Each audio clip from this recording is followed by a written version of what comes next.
महोदय, सामुदायिक और सामाजिक परिसंपत्तियां सृजित करना ग्रामीण गरीबों को प्रत्यक्ष तथा निरंतर लाभ पहुंचाने हेतु उनके लिए परिसंपत्तियों का निर्माण करना, मजदूरी स्तरों पर सकारात्मक प्रभाव डालना, ग्रामीण लोगों के जीवन स्तर में समग्र रूप से सुधार लाना, गरीबी की रेखा से नीचे बसर करने वाले लोग लक्षित वर्ग हैं। अनुसूचित जातियों, अनुसूचित जनजातियों और मुक्त बंधुआ मजदूरों को वरीयता दी जाती है। रोजगार के 30% अवसर महिलाओं के लिए आरक्षित हैं।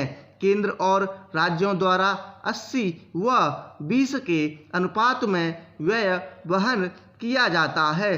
केंद्रीय आवंटन देश के कुल गरीबों की तुलना में राज्य संघाशित क्षेत्र के करीब ग्रामीण लोगों के अनुपात के आधार पर किया जाता है। वे सभी कार्य शुरू किए जा सकते हैं जिनसे टिकाऊ उत्पादन स्वरूप की सामुदायिक परिसंपत्तियों का सृजन होता है।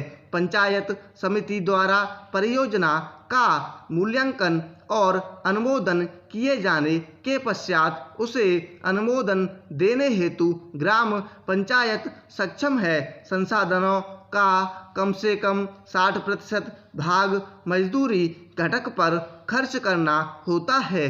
जवाहर रोजगार योजना के कार्यों के निष्पादन हेतु ठेकेदारों अथवा बिचौलियों को लगाए जाने की अनुमति नहीं है। मजदूरों को रियायती दरों पर प्रतिदिन 2 किलोग्राम खाद्यान्न दिया जाता है।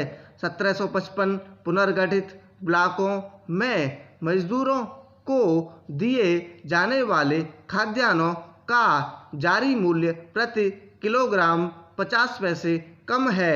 जवाहर रोजगार योजना की सामान्य प्रणाली के अलावा पिछड़ेपन के आधार पर चयन किए गए 120 पिछड़े जिलों में कार्यक्रम को तेज करने के लिए 700 करोड़ रुपए आवंटित किए गए हैं।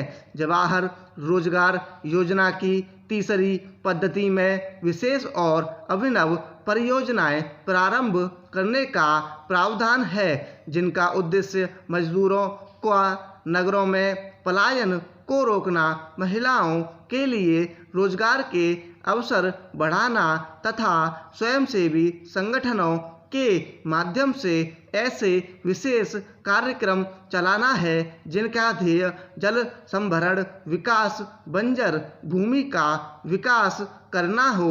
मानव जीवन यापन के लिए आवास महत्वपूर्ण है और इसलिए सामाजिक आर्थिक विकास के लिए यह आवश्यक है। ग्रामीण लोग अच्छे उन्नत किस्म के मकानों की अत्यंत आवश्यकता महसूस करते हैं। ग्रामीण गरीब लोगों की आवास संबंधी आवश्यकताओं को पूरा करने के प्रयासों के एक भाग के रूप में मई 1985 में इंदिरा आवास योजना शुरू की गई थी। यह कार्यक्रम अब जवाहर रोजगार योजना की उपयोजना के रूप में कार्यान्वित किया जा रहा है। इस कार्यक्रम का उद्देश्य गरीबों में निर्धनतम लोगों के लिए निःशुल्क रिहायशी मकानों का निर्माण करना है। ग्रामीण क्षेत्रों में अनुसूचित जातियों, अनुसूचित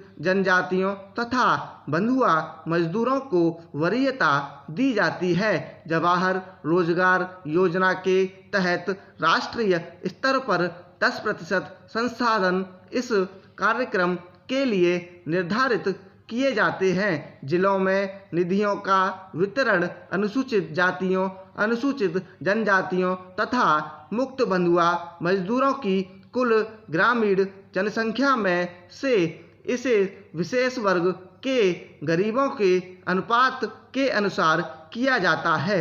मकानों का आवंटन लाभभोगी परिवार की महिला सदस्य के नाम किया जाता है।